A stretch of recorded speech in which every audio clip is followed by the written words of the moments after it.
risk on either side. I mean, Bellinger probably could have gotten $160 million from somebody for, the long term, but he felt like he was worth more than that. So he might be leaving $80 million on the table if he doesn't repeat his season last year where he's back to like 2021, 2022 form. And, the Cubs got a guy who I like it for them because they did take out some of that risk of 4 or 5, 6 years down the road having to pay a lot of money if Bellinger regresses back. But if he repeats what he did last year, then you've got a really, really good player, coming back for a team that really needs that star in the middle of their lineup. So I think it's kind of an interesting deal for both sides. There's a lot of risk involved. This is a risky player, so I think it was kind of expected to be a lot of risk involved here. But, at the end of the day, he made a lot of adjustments last year, and we'll see how well those stick. Or I think they will stick, but how well it translates long term because some of the metrics really don't like him. But his results speak for themselves last year, so it's going to be very interesting. 2 years in a row of it will kind of prove a little bit of longevity to his 2022 result or 2023 results. And he probably can get that super long-term deal next year after opting out, which I also think the Cubs might be looking at this as kind of like a trial run to make him the big, big offer. I think, if he does it a second year in a row, I think there'll be a little bit less comprehend or uh, Uncertainty. yeah, about it. So we'll see what happens, but I thought it was interesting for sure. So there's a lot of things I could talk about this one for 15 or 20 minutes. Damien said keep it short. I'm gonna keep it short. The, we know that the Cubs gave him a kind of one of those median fan sourced offers around like 150, 160 for 6 or 7 years. We don't really know the exact details, but what we do know is that Boris and Cody came with the short term offer. And that's the Cubs were looking for a longer term deal, but at not at like 200 million plus. They were looking for shorter term or shorter money, lower money. And what this does for the Cubs this year is makes them a maybe the favorite on paper in the NL Central. It's probably close, but being able to add a veteran to the lineup, replacing PCA, their top prospect, letting him start the season in AAA after he kind of came up and went hitless in September last year. Being able to kind of ease him in and reduce the pressure on him for this season, but also potentially get out from under Cody Bellinger if one, if he's not at, all that good, but I doubt that's going to happen. I believe in Cody Bellinger, but if for at least what happens is PCA is going to get that player in front of him that can reduce that pressure on him as the top prospect and allow him to work his way in. And Cody's obviously very flexible, can move around the roster. So, um, big fan of Cody Bellinger. I'm really excited about this deal. I wish it was the longer term deal, but I'm happy that we've got Cody for another year, and so are the players. Everybody really loves Cody Bellinger. Those were the first comments that came back. Was everybody was really excited for him being back in the clubhouse because he's a great guy. Yeah. We've already went deep in depth about my feelings about Cody Bellinger before, so we will save more of the Cody Bellinger and Cubs talk for in 2 weeks when we're doing the National League Central. So if you're a fan of them and Cody Bellinger, tune in then, and we'll get more in depth onto that.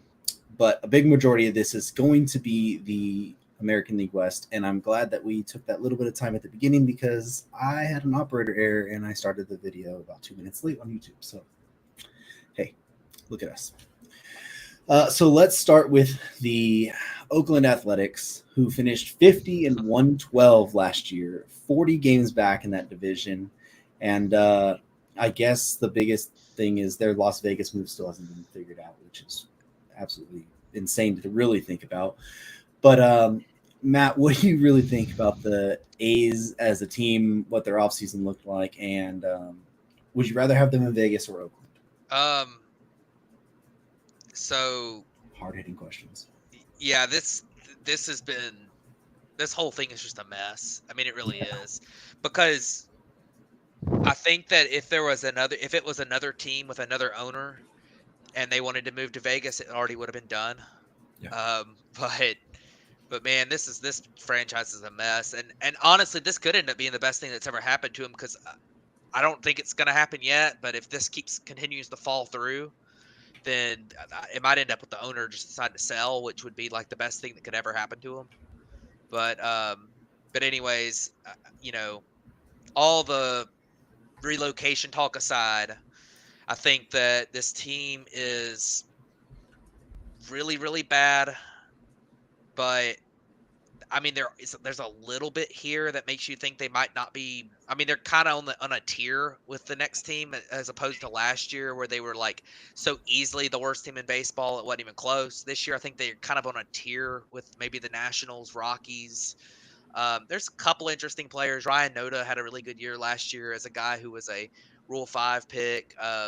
You know, Zach Geloff came up and played really well at the end of the year. He's a young guy who a full season would be really interesting to see what he does. You know, Shea Langoliers could keep developing. They've still got, you know, Brent Rooker had a breakout year. They still got Seth Brown. Um, Estuary Ruiz could steal a ton of bases. I mean, it's not good. There's no. I think the biggest problem with them is there's just no upside to their roster. There's no players on this roster that you're like, man, that could be a future star. It's a bunch of guys who you think squint and say, man, if it really clicks for them, they could be an average player. So and then their rotation, you know, they did add a couple guys and Ross Stripling and Alex Wood, which were pretty nice additions for them. Their rotation is bad, but it's not as bad as it was last year. You know, Paul Blackburn, Alex Wood, and Ross Stripling are all like legitimate major leaguers, and they did not have any legitimate major leaguers last year.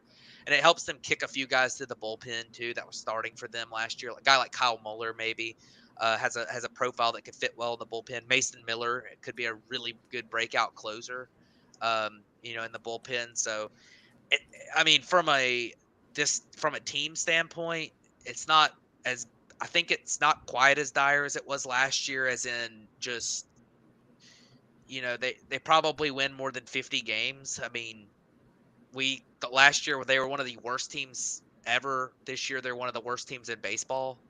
So I guess it may be a tiny bit better, but I mean their off-season grade, I give it, I guess I don't know, a C. I mean they added somebody to their major league roster that's got major league experience this year, which is not something they've done in the past couple years. But I mean it's not good. So and of course I think the next thing they're gonna have to figure out their ownership slash relocation slash where they're going to play the next 3 years before they relocate, all that stuff. They're going to have to figure that out and figure it out soon because right now this whole franchise is hanging in limbo. And honestly, you can't really have a future direction until you decide that because how are you going to know? Like, if you don't know what your market's going to be, you don't know where you're going to be playing, all that stuff. How are you going to know how to set your payroll? I mean, I know the A's right now they would set it low regardless, but like even a functioning franchise wouldn't know where what kind of money they'd have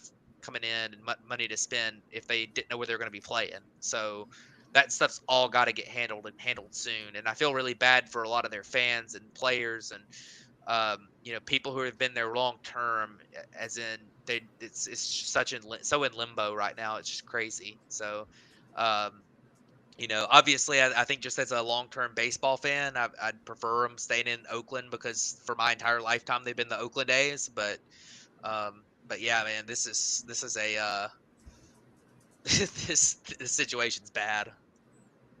Yeah, it is, and you know, I'll note that I think the act of adding a couple of major leaguers to your team, like people who can actually play Major League Baseball, is the very minimum above F on my Yeah, scale of grading an off season. So we'll give him a D minus.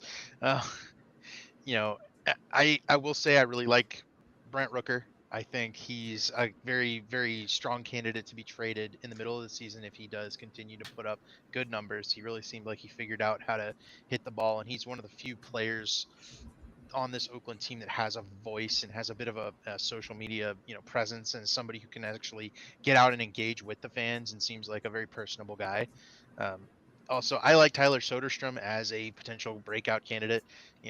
The issue being he's playing in Oakland or in Las Vegas or wherever, and he just the direction of the franchise, like Matt said, is so um, underwater that I think it's suppressing the ability of the players to play or to perform at a level, you know, to their true talent, right? Guys like Tyler Soderstrom are coming up, and if they aren't playing well, they know that there's no eyes on them. There's no reward for playing well because you're just going to get traded anyway. So the motivations are low, right? This is a team that's going to lose games. They all know they're going to lose games. That's automatically going to make you play worse. Like it's a bad spot to be in, and I'm just not sure, that there's really something that gets you out of this rut unless the ownership sells, unless the team transforms and believes, and we have no indication that that's going to be the case.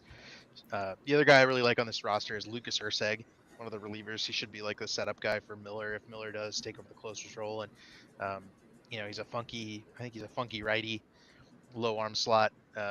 Gets a lot of ground balls, but the type of guy who can really, get fool hitters. And if his BABIP luck, I think, goes well, he might get traded in the middle of the season as well. So with this Oakland A's roster, you're obviously looking for, those players that are going to get poached in the middle of the season for the playoff run.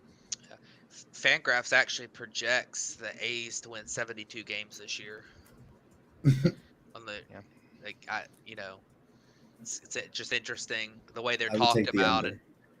I probably would too, and main reason being that if a couple of those like Brent Rooker and that type clicks this year, or the pitchers, really the main guys like Stripling and Wood, if they kind of click this year and have a good year and healthy year, they probably get traded. But at the same time, like I could see them winning 70-ish games. Like if they, the lineup isn't quite as bad as it, it's bad, but it's not as bad as people think of it.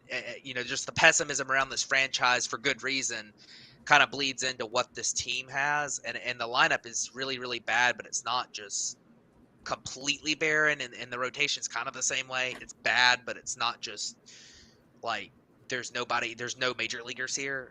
It's just, it's just like the lack of future upside that really hurts this team because they're not going to spend. Their farm system's not very good, and a lot of their young players have, they've got potential to be real major leaguers, but they don't have upside, like star level upside.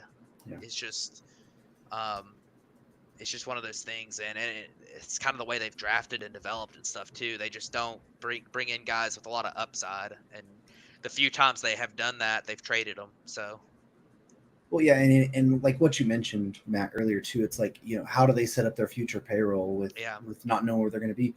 Well, how do you get players to buy in who don't know where they're going to be playing in 3 years? Yeah, well, I will say this. A lot of their players are young, and they're getting a shot at the big leagues where they probably wouldn't have gotten a shot at the big leagues elsewhere, and they're going to try to perform because that's the way to get paid eventually. I mean, I get that. I'm saying, like, you can't add anything to this roster though. Like, nobody's wanting to sign here if they don't know, like, are we going to play in Oakland? Are we going to play in Vegas? Are we going to play in Sacramento? Like, we don't know where we're going to be playing for 3 seasons or 4 seasons. Yeah. And it's not like the A's are going to be out here offering, 8-9 year deals. Like, I think big deals to the A's are 3 or 4 years. Where, like, those entire deals are in purgatory to free agents right now.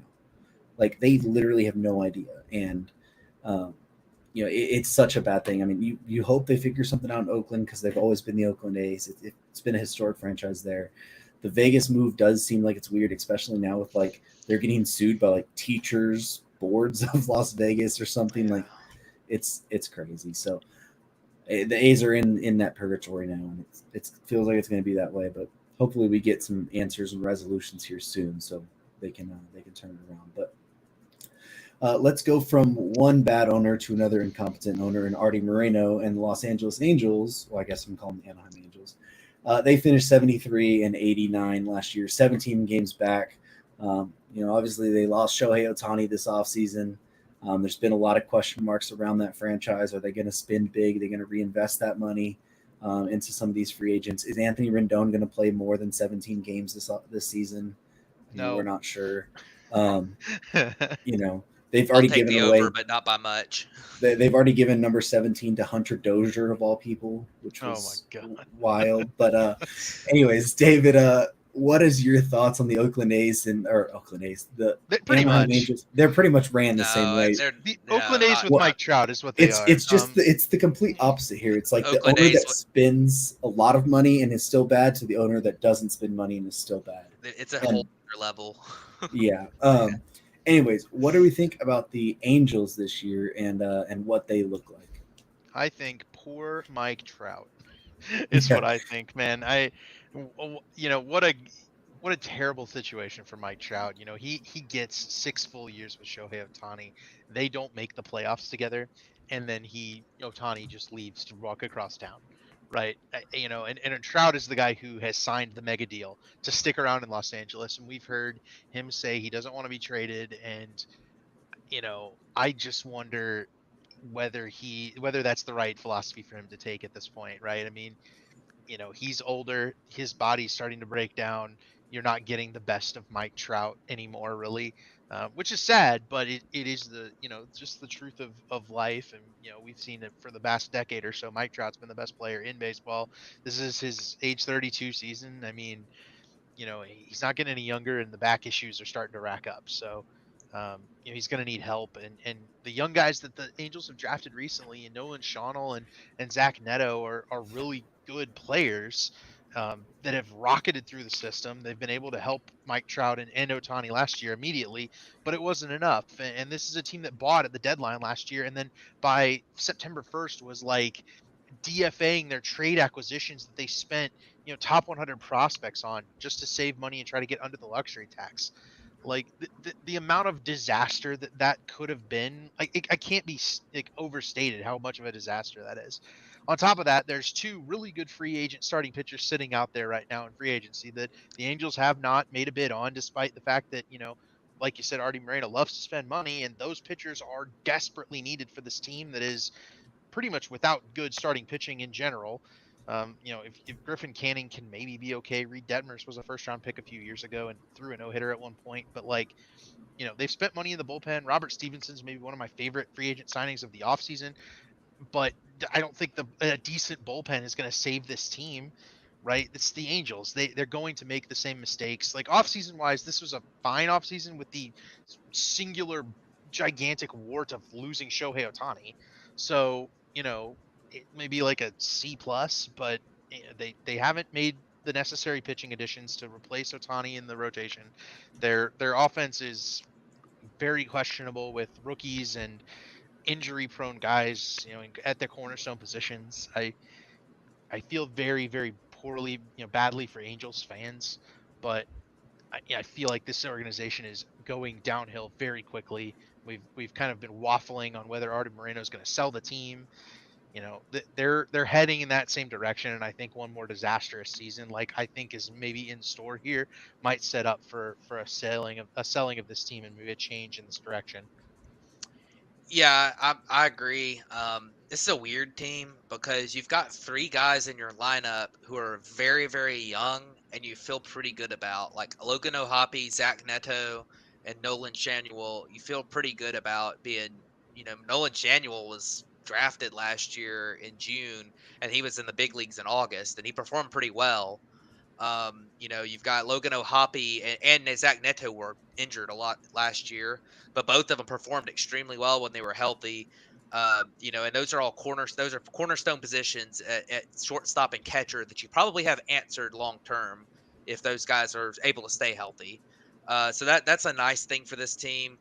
I mean, there's a world out there where those three guys continue to play at the level they played at last year, but stay healthy, and then Mike Trout and Anthony Rendon actually play the whole season, um, and where this team's not that bad. Is it enough? I don't know, but I just don't expect all those things to happen. Like out of these young guys, one of them will probably be really, really good. One of them will probably be somewhere in the middle, and one of them will probably just totally fall off a cliff. And then either Trout or Rendon's going to miss a lot of the year with injury or something. Trout's, even when he's been healthy, not quite the same guy last year or really the year before. His strikeout rate has really spiked these last 2 years. And last year he did play better defense, which was nice when he was playing. He only played 82 games, I believe, but it was his worst season in the big leagues. Even if it was short, he was on pace for his worst season in the big leagues. So, he's still really, really good. I mean, he was still on like a 6-win pace, which is insane. But when you're talking about a guy who was on a 9-win pace every year before last year, it is a decline, even if it's a decline that you're like, if he can repeat the same, thing he did last year, but over 162 games, you still feel really good about him, obviously. Um, so there's a world where this team's a little bit better. The pitching, I mean, I think Reed Detmers could take a step forward. He's shown pretty good stuff at times. I like Patrick Sandoval still. He had a rough year last year, but he's a year removed from being really really good. Um, they've got some younger pitchers in there. I know that there was that draft a couple years ago where like basically every single guy they picked in the draft was a pitcher, and I think Detmers might have been one of them, and then Chase Silseth was another one that's made some big league starts. Um, I don't know. Their bullpen's okay, I guess. They're kind of middle of the road. The Stevenson signing was good. Estevez is pretty good. They've got a few interesting-ish guys there. But I mean, this team's just they're in a spot where there's not a ton of upside. They don't have a single top 100 prospect on Fangraphs, at least. They might have one on another site with Chanuel maybe, but this team just doesn't have much upside, and their long-term future doesn't have much upside, and they really need to sell what they can and just go full-blown rebuild here. They really do, because this is a team that has the finances and everything to eventually be able to supplement a developing core with a lot of talent around it. Like you could see a scenario where this turns into the Astros more so than the perennial rebuild teams like the A's or the Royals or Pirates. But you know, right now it's just you're just gonna have to bite the bullet and sell at some point. And now that Otani's gone, this is when I would do it. The only thing too, Mike Trout really doesn't seem like he wants to be traded, which is to me is kind of like you know whatever. But it's gonna be hard to get a lot for Mike Trout anyways with his contract and injuries. I mean, to what you would expect a Mike Trout to get.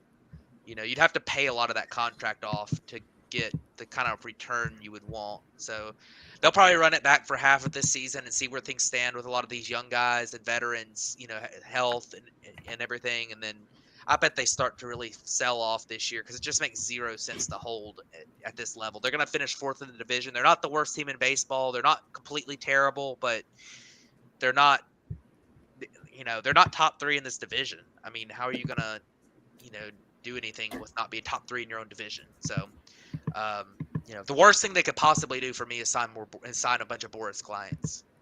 I mean, it really is, because you're just going to add a potential bad contract to these bad contracts you already have, and it's not going to get you anywhere, even if they do perform. Like, adding Blake Snell going to make this team better than the Mariners, the Astros, or the Rangers? I don't think so. So it's just not worth doing. Well, the big thing that's going to get in the way is Artie Moreno's ego.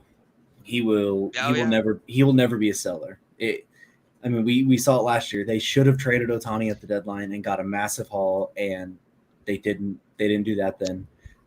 Even you were talking about the Mike Trout trade right now, they'd have to pay money and everything to get that deal down. Well, he also is going to have 10-5 rights, which means he's going to get a full no trade and choose where he wants to go, and you either trade him there or you don't trade him at all, right? And then Artie Moreno's just going to be like, well, we're not trading him then. It's just how he operates. He is one of, if not the most, like, what's the word I'm looking for? Bipolar owners. He will wake up one day and think you need to sign Blake Snell and Matt Chapman, but then he'll wake up the next day and say like, oh no, we should just like hold here and sign Arian Ardraanza instead. That's what Artie Moreno does. He's so weird. It was last year before the season, it was like, oh, hey, there's a silent deal. It's 100% taking place. And it's like, okay, well then all of a sudden it's like at the last minute, Artie Moreno backed out. Well, then this year there was supposed to be a silent sale potentially to like the owner of like the LA Times apparently. And then nothing happened. And Artie Moreno now came out in spring training and was like, nope, I'm not selling for a long time. And it's like, well, you've already tried to sell the last 2 years. He's just so bipolar there. And like this team, I've done it. But 2 years ago, I drank the juice of the Angels here. Like I do like some of the bullpen moves, Stevenson, Matt Moore. I like that. I think there's some positive progression is going to come back. Like I don't think Tyler Anderson's going to have a 5.43 ERA again. Like Patrick Sandoval, I think he's going to take a step forward that he was supposed to take last year, and maybe be a mid threes ERA guy. But like this team just still doesn't have enough to first off to make up for the loss of Shohei Ohtani, and second off to be anywhere near a competitive team without like a lot of breaks going their way, which just like it's not going to happen. And they are not set up for now success, and they're not set up for long term future success. And until they change the way their philosophy is, and until Artie Moreno accepts one way or the other, they're going to be stuck in this same purgatory of just being, hey, we're going to be a little bit better than the A's, but we're not going to be a team like the Rangers or the Astros here. Hey, don't hate on Adrianza. He's one of only 2 players on this team that's ever won a playoff series. So there's that. Him The other one, and Aaron Rendon. Hicks. I guess Uh, Rendon, yeah. Well, I'm in a World Series, not playoff series, Oh, but yeah, okay. Aaron Hicks is one of playoffs. Well, okay, Aaron Hicks is like the 3rd guy, and I guess Tyler Anderson on a team that won a playoff series. The Dodgers might have got swept that year. No, they lost to the Padres. That's the Did Adam okay. That, Simber win a playoff series at some point? Anyway, yeah, that's I don't know. neither It here nor doesn't matter. Doesn't matter. Yeah, so let's move over to another team that I think we've also had a head scratching type of offseason to us at least, and that's the Seattle Mariners. They finished 88-74, 2 games back in this division. They were right in until the last 2 days of the season here. And then they went into the offseason on basically, hey, we want to sell off mode. They traded Eugenio Suarez. There was a lot of rumors about they were potentially going to trade one of their pitchers. That never came to fruition. And then they signed like Mitch Garver and then traded for Mitch Haniger. Like such a weird offseason where we thought they were going to do more. I mean, I had them as the team that was going to sign Shohei Ohtani in the offseason. And we came out of this with like the Mariners most likely got worse here, and they were a team that could have competed for the division last year, or was competing for the division last year, and would have been right up there again this year. So, Matt, what do you think of the Mariners offseason and the whole like we're going to sell, but then we're not going to really sell, and we're going to compete? Well, I don't know that they were ever selling. I think they were trying to move some money around because Eugenio Suarez is still a solid player, but he was owed a lot of money, and probably a lot more than what he was getting them. He's kind of got a scary profile too, and I think they took advantage of saying, hey, the Diamondbacks really need a third baseman. They've got money to spend. We're trying to cut a little bit of payroll to try to, retool a little bit. And they did use that money to retool. I mean, they also traded Jared Kelenic and used that money to retool a little bit too. But they brought in, they brought in Mitch Garver on a contract, which is, he's a solid DH. They needed some more thump in their lineup. They lost Teoscar Hernandez, and they brought in Mitch Garver to kind of replace him.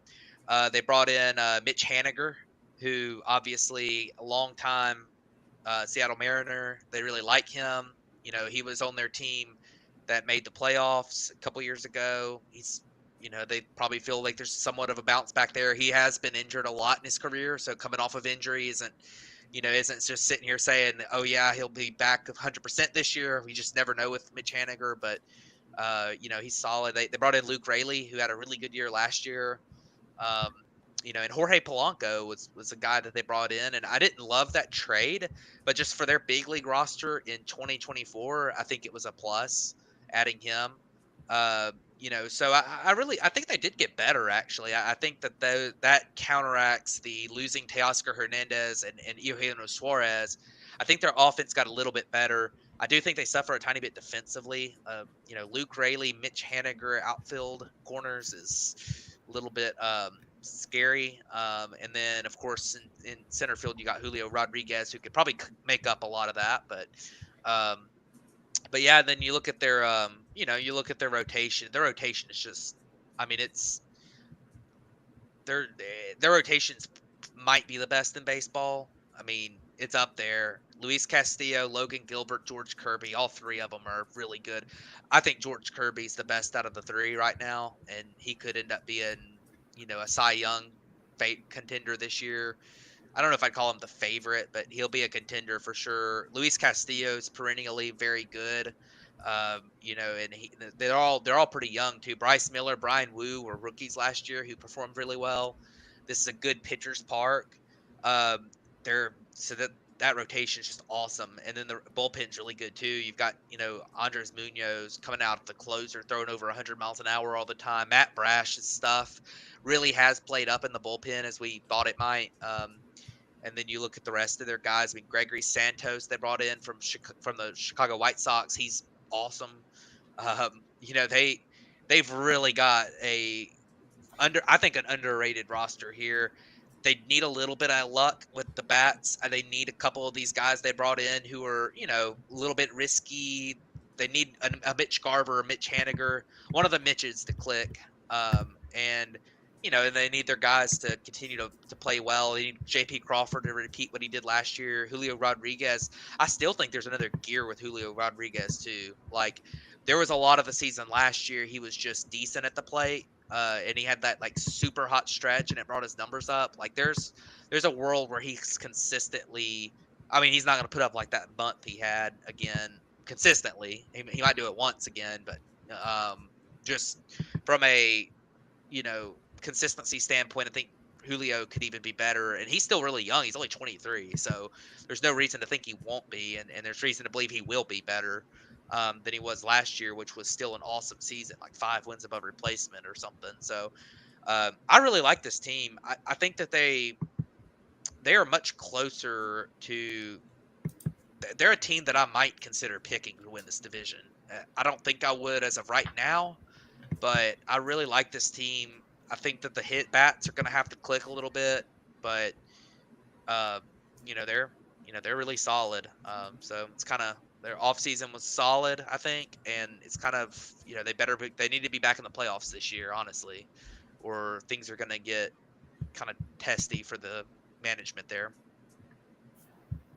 Hopefully, I'm sounding better now. Yeah. Okay, cool. So I love the Mitch Garver signing. I thought that was a really sneaky pickup. Garver was excellent for the world champion Rangers last year. He moves in the division over to Seattle, which I think is a big up for Seattle, down for the Rangers. Um, I did not like the Eugenio Suarez move, but I understand it. The issue is now they have not filled that third base spot. They're kind of banking on one of Josh Rojas and or Luis Urias to figure out third base. When they kept Suarez and kind of gone the other way with a few of their other moves to get a little bit less whiff, I think they would have accomplished the same thing. As it is, they bring in Mechaniger via the Robbie Ray trade, right? I mean, there's a lot of interesting moves that happen here. Typical Jerry Dipoto stuff, right? He made a lot of moves. Some of the moves are good. Some of the moves are questionable. Overall, the team is still good. I will say that I think that maybe the most impressive and understated piece of this team is that their catcher is the league leader in home runs for the last 2 seasons. Cal Raleigh has 57 home runs over the last 2 years. Nobody else has more than 46, that being Salvador Perez. You might say, oh, well, David Cal Raleigh can only hit home runs. He's not very good at anything else. Well, he is by Fangraphs' DEF defensive metric, which just kind of summarizes DRS.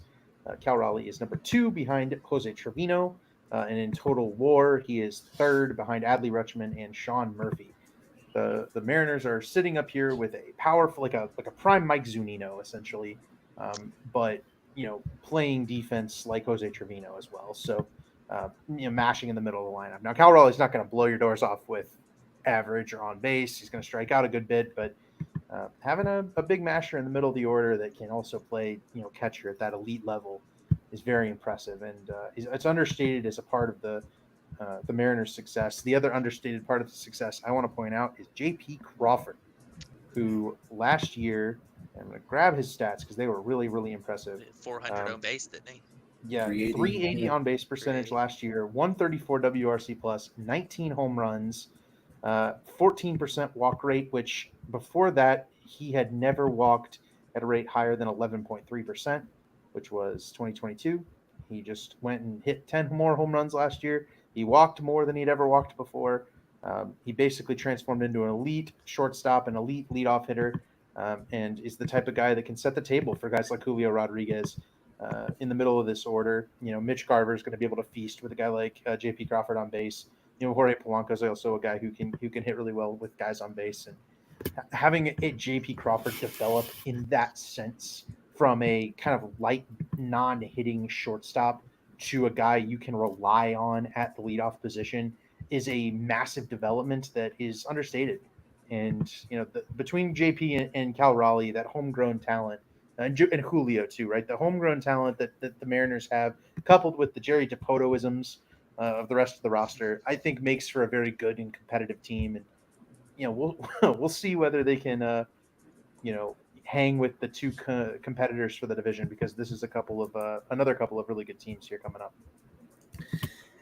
Yeah, I love Seattle's pitching. I think they have one of the best pitching staffs in baseball, from starting pitching and bullpen combined. Like Gregory Santos, I think he's going to be electric there. Matt Brash, Andres Munoz, we already talked about them. Trent Thornton was a really, really good pickup for them last year as well. 31 innings, he had like a 2.01 ERA there. And I think another interesting one is Jackson Kowar, seeing what he's able to do, transitioning to the bullpen there too. My problem is just this offense. It's a bunch of question marks, a bunch of like, hey, we need you to stay healthy, and we have zero depth. If anybody gets injured, we don't have much to replace you. Like right now, you're talking about like we need Mitch Garver to stay healthy, which has been a big thing for him. If you're counting on him to be one of your big primary, mashers in the middle of this lineup, you're going to have Luke Raley, who he had a really good stretch with the Rays last year, and then he was not great, for like the second half of the year. Mitch Haniger, who's always had health issues anyways, and he had 230 plate appearances last year. Josh Rojas, who has not been able to really prove himself yet either. And then, their projected bench right now is Seby Zavala, Luis Urias, Dylan Moore, and Taylor Trammell. Like the most any of those people had at bats last year was Seby Zavala, who had 193. Like this is not a team that has proven depth, and you have a bunch of question marks in that lineup as it is. Now that being said, the pitching will be insane and will be help, make up for a lot of that, especially some of the stuff that like Bryce Miller is true, like him adding a splitter, but also adding like 2 or 3 miles of velocity, like he's done this offseason. So apparently, spending a lot of time at driveline. Brian Wu, who's fastball and a nasty slider, can strike people out at a ton if he develops a little bit more. We already mentioned the top three. I'm really, really worried about what the depth of this lineup is. And if you're going against a team like the Astros or the Rangers, they're going to find ways to score runs even against good pitching. And I'm not sure that this lineup has consistency enough to compete with those top tier teams offensively. They on the pitching side for sure. But can they score enough runs to keep up with the Astros? Like the Astros might find a way to score 2 or 3 runs a game against you. Are you going to be able to score 3? I don't know if you can consistently say that the Mariners will do that on a consistent basis this year. They don't have depth, and they do have a massive hole, at third base. If you were to bring in another big time bat that can play somewhere on this line, even if it's a corner outfielder or a third baseman, I feel a lot better. But right now, I'm really, really worried about what that team could look like. Yeah, I agree on the depth thing. That is a big issue for them. Yeah, I think Dipoto will be hunting on the fringes of rosters here as we start to add a few extra free agents. Some rosters crunch out. I think they'll add a couple more bench pieces to this. Yeah, but still, I mean, you're adding a guy that's probably not super wanted by another contender. So even at that point, you might add somebody that could be right, but like you might be adding you're probably not going to add too many guys who could really step in just coming off of waivers at the end of spring training or a minor trade or something. Like if they lost somebody, they'd probably have to go big at the deadline to get a replacement. So, but we'll see. It'll be interesting. There is still plenty of free agents that could potentially do something for him. An underrated one, which we didn't mention, which I don't even know if many saw it, which it can have, some good benefit for them. They did sign Brian Anderson to a minor league deal.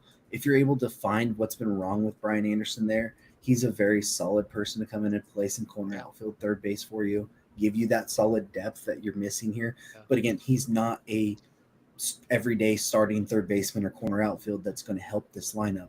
That's what they truly need on top of adding a few more depth pieces. Of course, no contenders don't have depth that's going to replace the guys that they have in their lineup just because No, it's no, just a no. matter of that this team specifically has a lot of players who are somewhat injury prone that aren't Yeah. that we don't have backups for. That kind of like the Twins we talked about, where it's like Byron Buxton or Carlos Correa are pretty injury prone. If they get hurt, there's no depth there. Like it's Yeah. kind of the same here, you know.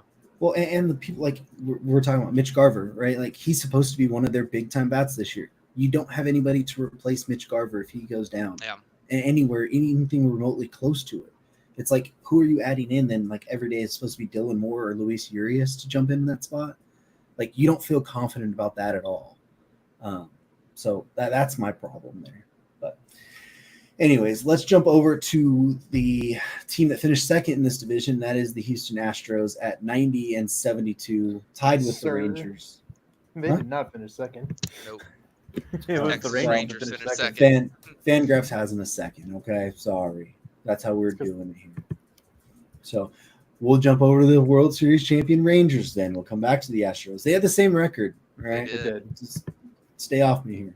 But that's how we do it. It's all Fangraphs standings. I don't know why they have the Astros under the Rangers, but they do. Anyways, we're talking about the defending World Series champions now.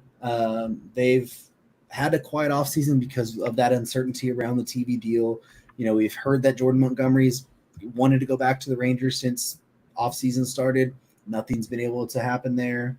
They've made a couple moves like signing Tyler Mahle, who's going to be out until August probably as well. But they're a team that, we saw some of their young guys. Evan Carter came up late last year, had a really good season, had a good playoff series. Nathaniel Lowe had a good season too. Josh Jung's had a good rookie season. But overall, what are we thinking about the Rangers? Are they on that track to be able to repeat again as potential World Series or contenders? What are you thinking, David? Well, I mean, what a wealth of riches, right? I mean, this is a team that drafted in the top 3 2 years in a row.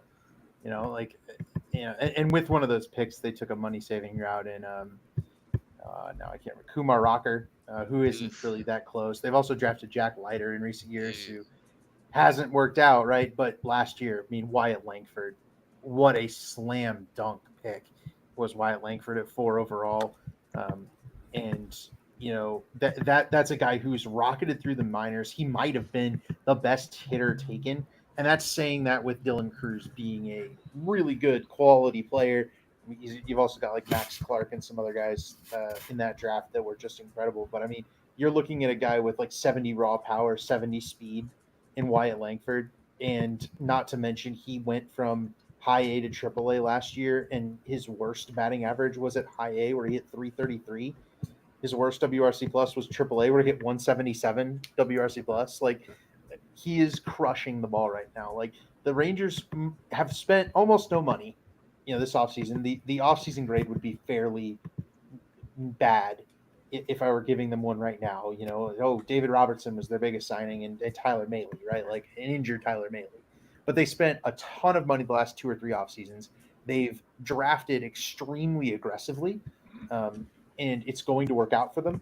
I think Langford is going to take MLB by storm. You've also got Evan Carter, a second-round pick from a couple years ago, who came up and is 21, 22 years old, and he played really well in the World Series. He's going to get a full season of run in left field. And that's coupled around the all-stars, right? The guys we talked about in the World Series, the performers, Marcus Semien, Corey Seager, Adolis Garcia. They lose Mitch Garver, but what they lost to Mitch Garver, they're going to replace potentially with Wyatt Langford, who is sitting at 22 years old and maybe a future superstar type of player. So pitching wise, they're waiting for DeGrom and Scherzer to get back. They've set their bank in on older players, but they literally just won the World Series in the playoffs behind Eovaldi and Jordan Montgomery. They lose Montgomery, but they're kind of banking on Mahle taking that role in the midseason as that midseason acquisition, which is what they got Montgomery for last year. And they dealt away Cole Reagans and Tekoa Roby last year, which this is a team with a strong farm system, and it's really coming to fruition. It's just reinforcements for the Corey Seagers of this group, and I see this team winning 90+ games again. The only thing that would keep them from that would be the pitching. We've mentioned it, but again, They just rode these exact pitchers minus Montgomery, who may still come back to a to a World Series title. I don't know if they've done enough in the bullpen. David Robertson's 39. It's a risk, but again, they just went the whole entire year last year with 3 bullpen pitchers. This is an offense that can score runs at will. I'm very confident in their ability to at least get back to the playoffs, if not repeat. Yeah, I'm not quite as confident as David is in this team. The lineup is awesome. I mean, I honestly, the only thing that they've lost out of their lineup is Mitch Garver, and honestly, I think Wyatt Langford's going to be better. I don't know if he'll be better immediately, but by the middle to end of the season, I think he's going to be better than Mitch Garver was in this lineup, which was saying something because Mitch Garver was really good. Um, there's just no holes here. Like they 1 through 9, this lineup has a chance to be like extremely good. And unlike the last time we talked about, you do have a little bit of depth there. Ezekiel Duran's not a bad player in his own right, sitting on the bench. So, um, Marcus Simeon's really good. I don't know if he's going to be quite as good as he was last year. He's 33 years old. There's some things in his metrics that aren't great. But man, Corey Seager also dealt with an injury that kept him out for like a month last year, and he still was just absolutely out of his mind. And if he can, and I think what he did last year is is repeatable because he is. I mean, he's as good as they get. So if he stays healthy all year this year, you could be looking at an MVP right there. And then, there's just no holes here. And then, the pitching's the issue for me. I mean, you don't have any pitching. You don't have a single pitcher that you feel really confident in to go the full season healthy and performing. Nate Eovaldi's dealt with injuries a lot in the past couple of years. Last year he missed a lot of time. His stuff wasn't as good when he came back. He was good in the postseason, but he was off for a couple months. John Gray's dealt with a lot of injuries since he's been there. Andrew Heaney's he's a big time injury risk. I guess Dane Dunning's been fairly you know, reliable as in he pitches, but he's just there's not a lot of upside there. And Cody Bradford's in their rotation, so that's something. And and then you're kind of banking on a 40-year-old Max Scherzer and a 36-year-old Jacob DeGrom to come back, and then Tyler Mahle, who's coming off of Tommy John as well. The best case scenario is that you keep yourself afloat through the first half, and then you get these reinforcements, but it's going to be hard to keep yourself afloat when you're just every game is just going to be a grind with your pitching. And then you look at the bullpen and it's, man, like I do not like the Kirby Yates signing at all. David Robertson, I don't really love that signing either. I mean, he's 39 years old. He was a mixed bag last year. He wasn't great in Miami after the trade. He was okay. The metrics on him aren't very good. His projection is for a 4.31 ERA this year. I mean, Josh Spores could continue to be good. I like Brock Burke all right. Jose Leclerc, I think, is fine, even though, I mean, I'd prefer him as more of a setup guy than as the closer. But the pitching is a mess here, honestly, for the first half of the season. There's a world where they get Scherzer back. I think they can maybe get DeGrom back this year. Yeah. DeGrom would be end of the season. End of the season. If there's Mailey's a world, mid-season. Mailey's mid-season. There's a world where they get those 3 guys back and they all are healthy, and it's like, oh my gosh. But it's just hard to bank on that for me with their with these pitchers. And then their farm system has started to take a little bit of a step back. So if you're looking at trading for they traded a lot of guys. They really went all in last year. So you've got a few top 100 type guys still out there. I mean, but not a lot of them are guys you would think are really good reinforcements for next year. So for this year, so I disagree. Justin Foscue should be. Justin Foscue is one that I was going to say is Yeah. probably a fine, a fine prospect to have there. But like the rest of them, most of them are just. I mean, you've only got 2 or 3. Because your top 2 guys are at the big league level now, assuming that Wyatt Langford starts in the majors this year.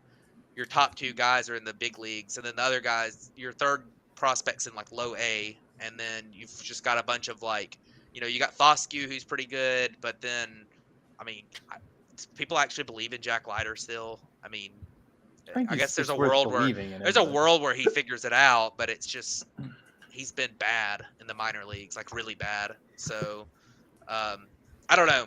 I looked at the projections for this season, and the Rangers, believe it or not, the defending World Series champions, only have a 36% playoff odds this season and a 10% division odds. So there's, they're really gonna have to hit their way through it, and we'll see what happens. I mean, it's very possible. This team has that offensive upside to just really just go on a tear, but they're gonna have to figure a lot of things out in that pitching to really make me feel comfortable about them. Yeah, you definitely need somebody like a Jordan Montgomery to be in that rotation. You'd feel Man, a if lot only he better was with a free somebody agent. yeah, if only, right? And if only he wanted to go to Texas. Just saying there, but yeah, the bullpen does give me some worry there. They it's not like that was great last year either, but you just didn't do anything really to help yourself much there. I mean, you're betting on Kirby Yates being good. You're betting on David Robertson, keeping it up.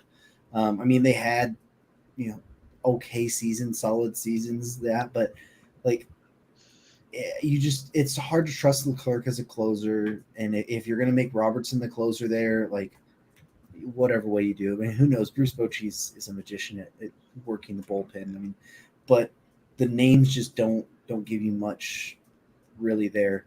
The pitching, the starting pitching, if a guy like Montgomery would be there, would be great. But they do have a couple younger guys that has either made their major league debut or is close to an Owen White and Cole Winn that they could give some run to and see. Owen White wasn't great last year, but it was only in 4 innings there. So I wouldn't be opposed to them giving them, either one of them some run to there and just seeing what you had.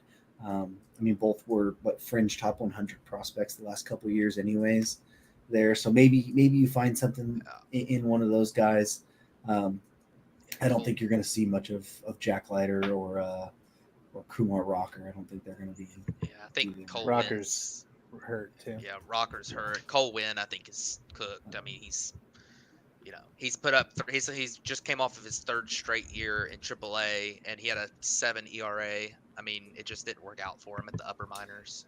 It is worth noting the Rangers play on the moon in AAA. Yeah, I was gonna say, aren't they in that one too? Probably, but he has a 7 walk per 9 walk rate in his 2nd year at AAA, and he's 24. I mean, maybe you could change him to a reliever, and he might. I don't know if he's got the stuff to profile there, but it's,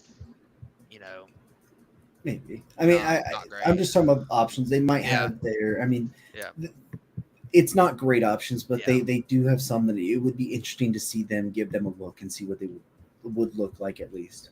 But yeah, I mean, the main thing is going to come down to this lineup, and it's going to come down to those, the 5 or 6 people there with Semyon Seager, Adolis Garcia, Evan Carter, Josh Jung, and Nate Lowe, and even Jonah Hyman has really proven to be a very solid, good catcher, really great defensively. Has proven himself to be just fine at the plate there too. So even Leody Taveras had a solid season for them too. So I love this offense. The pitching does give you some pause there. It's just, when are they going to get those big 3 pitchers back? I guess not. Maley's not a big 3, but are they going to get those guys back? Are they going to be healthy? I mean, Maley has really good stuff, but he's never been able to stay healthy either. It's like, are you really going to count on him when he comes back in July or August to be one of your guys there? How much can you count on Max Scherzer, even if he is, back earlier in the season? We've seen him deal with arm burnout, arm fatigue, late in the season anyways. And then DeGrom's not going to be back until later in the year, and he's already struggled to stay healthy as well. So there's plenty of question marks around the Rangers. Do they have the talent to be that team again and win this division? Absolutely. Are they the favorites? Probably not. But there's a world where it could still happen. So let's move over to the Houston Astros now, who finished with the same record, 90-72, did win this division. And they're a team that, I mean, they've pretty much bringing back everybody that they need to. I mean, not much has changed on their offense. I think their biggest loss is Michael Brantley retiring, which was he didn't really play that much either. Last year. Yeah, he didn't really play that much either. The question mark for them is going to come to the pitching staff. It's a big talk about in the AL West here. You have a 41-year-old Justin Verlander. You have Christian Javier, who was supposed to be a stud last year, be his breakout year. He had a 4.36 ERA. Hunter Brown's 25. He's struggled the past couple years as well. He needs to really take his next step forward. Jose Urquidy right now is projected to be, their fifth starter here with Luis Garcia and Lance McCullers, coming back from surgeries as well. I think Garcia is probably going to be later in the year, if at all. And McCullers, who knows what he's going to be like health wise. But they did sign Josh Hader. They made at least that move into the bullpen. But Matt, what are you feeling like with the Astros? Yeah, I think it's an interesting team. I like their lineup a lot. Jose Altuve continues to be one of the best players in baseball at second base. He missed the first couple months last year, and he probably had his best season in his career last year after returning from the injury. He was probably better last year than he was his MVP season. It's just missing the first couple months kind of set him back from being in a lot of the talk for awards at the end of the year. But Yordan Alvarez is just out of his mind, insane at the plate. You've got Bregman's really, really good. Kyle Tucker's really, really good. Um, the depth here is not quite as good as it had been at times. Jose Abreu was horrible last year, and I don't think he'll be that bad, but he's 37 years old, and he might just not be good anymore. And then you've got Yanier Diaz is a solid bat for a catcher. I don't know if he's going to be like a 120, 130 WRC plus type guy, but he's at least a league average hitter going forward, I think. And as a catcher, I think you take that for sure. You got Chas McCormick is fine. He outperformed his peripherals a lot last year, so you might look for him to regress just a little bit. But even if he does, he'll still be pretty good. I don't believe in Jeremy Pena at the plate, but the glove is really good, and Jake Myers is kind of the same way. So you got 2 or 3 guys in that lineup, maybe 4 that you feel like you're not totally sure about the bat. And then you look at their I think their bench is pretty good. Mauricio Dubon's played a lot. He's solid. Victor Caratini is a solid backup catcher, which they just haven't had 2 good catchers because they've been starting a bad one the last couple of years. So they really upgraded there by Martin Maldonado somehow getting a major league deal with the White Sox.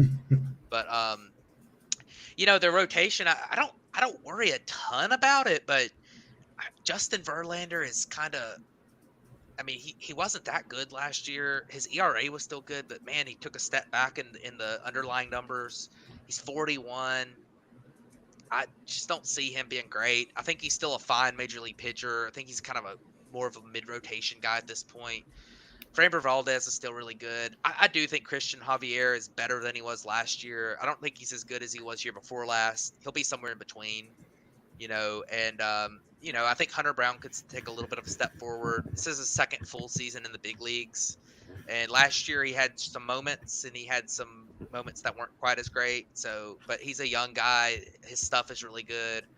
Urquidy's about as good as you could hope for a 5 starter. He's not a great pitcher, but he's a legit major league pitcher who's experienced, and he's, not without having good games occasionally. So the rotation, I think, is fine. There's not a lot of depth here. And then the bullpen has a top 3 that is just out of this world. And then their depth isn't great, but the top 3 is incredible. Then of course, you've also got Rafael Montero as your 4th guy, who's pretty good.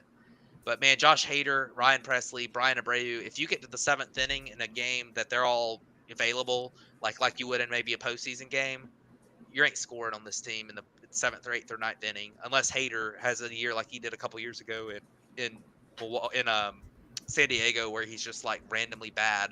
But man, this team is really good. I do think they're probably the favorite. I think the biggest question with this team is this the last year of the Astros kind of quote unquote dynasty? Because Verlander's going to be gone. You've got Bregman kind of on the cusp of being gone. You've got Kyle Tucker, I believe, only has 1 more year after this year. Jordan signed a long-term deal, but Yep. like if you lose Bregman, Verlander, Kyle Tucker will be on his last year. Altuve's 34. he'll be 35 next year. Like, this might be the last ride because they really don't have many reinforcements to replace these guys out of a farm system that's been really killed by, just winning. I mean, they've been so good. They haven't drafted high and they've traded a lot of guys. I mean, even last year, you look at them trading Drew Gilbert, who was looked at as a pretty good prospect for Verlander, who they could have just re-signed. So, there's kind of there's some definite question marks scope long term for this team, but short term for this year, I mean, I don't see very many holes in this roster. There is a world where it doesn't go great with the pitching staff, and maybe some of those holes in the lineup at the bottom end that can keep this team from really being able to overcome that at the same level as they have in the past. But I mean, you know, this team it's the Astros. They've been good for a long time, and a lot of these guys have the track record. They got the back of the baseball card. I think they'll be good again. Yeah, I mean, off-season wise, right? They let Neris, Maton, and Ryan Stanek walk, and then Maldonado, obviously. And in return, they simply signed Josh Hader with all that empty money in the bullpen. And you look at the team and you're like, well, I think it's a better team now, which is pretty remarkable that they were essentially spurred into action by Kendall Graveman getting his shoulder injured and having shoulder surgery where he's out for the season, into signing Josh Hader. And Hader being, I guess he's going to be the highest paid reliever, I think, in baseball, but Brian Abreu is going to be really, really strong. He struck out 100 last year in 72 innings as a reliever with a 175 ERA. That's really, really good. This bullpen is disgusting. They were very, very strong in the playoffs. It was the starting pitching that gave it up in the playoffs last year for the Astros against the Rangers, and that's how I think you have to beat the Rangers again, or the Astros again this year. Verlander. We've gone through and talked about all the pitching woes for this team, so I'll try to keep it brief. But I think they have at least one more year after this next year. I think they've kind of indicated which guy they're keeping in Altuve and Bregman. Both of them were free agents after this upcoming season. They're keeping Altuve. Bregman is a Boris client. He should go to free agency and hunt a huge deal. And I think Bregman's going to have a trouble finding a long-term deal and a long-term home because Bregman's pull numbers are really, really good. He kind of merchants the Crawford boxes to get to power, where I think if you put him in a different ballpark, I don't know if Alex Bregman's quite as effective a hitter. That said, I think he's a good hitter. I think this team is good, but I question whether Bregman shouldn't just try to stick around. And knowing Boris, they're not going to be real interested in that. They're going to be interested in the big cash money.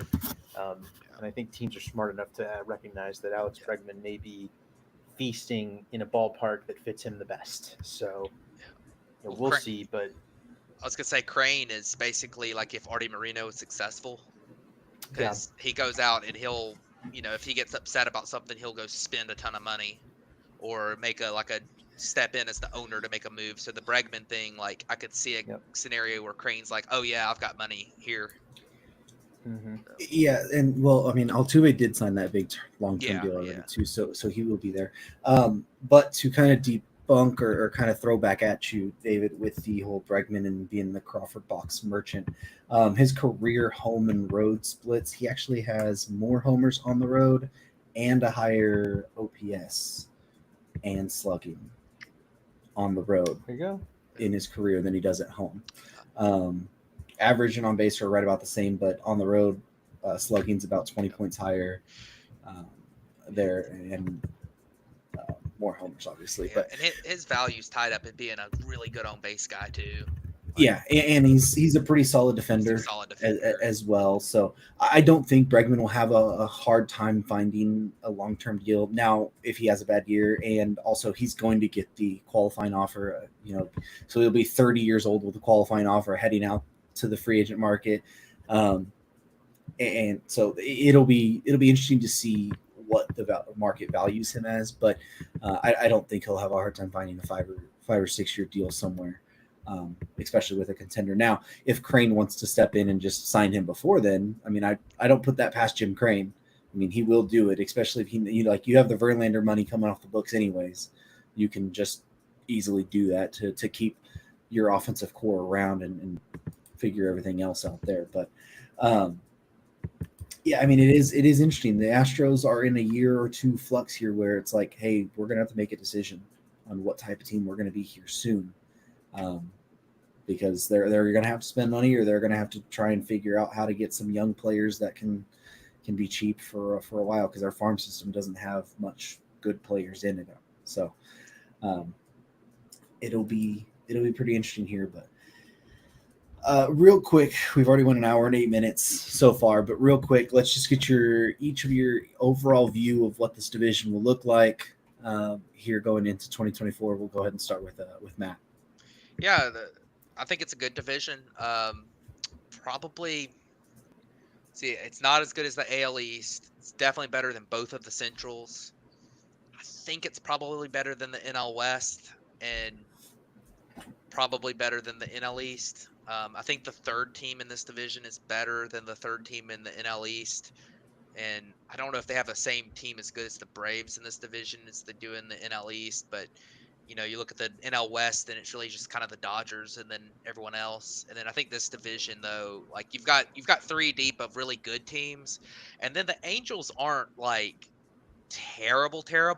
They're terrible compared to what we would hope they would be, with some of the talent that they've had in the past, but and the profile of having Mike Trout and everything, and they get a lot of jokes because of that. But if you just look at the team in general, like it's not like some 100 loss team or something. It's like a slightly below 500 type of team. So, and then the A's, I think, are obviously really, really, really bad. But I guess they're probably on the same tier as like the Nationals and White Sox and some of the lower teams in other divisions. So it's not like they're just an entire tier below everybody like they were last year going in. So I think, I mean, I think this division is really good. I probably would pick I will do our picks later, but I mean, I think the Astros and the Mariners are the 2 front runners for me, at least. The Rangers pitching injuries really hurt them for me, but they're going to be in the running too. I think all 3 teams are pretty evenly matched, and they're all really good. So it's going to be a really fun division to watch this year. Yeah, and I think this is a 3-horse race, right? This division seems like it'll come down to the Rangers, Mariners, and Astros once again, and just as it did last year.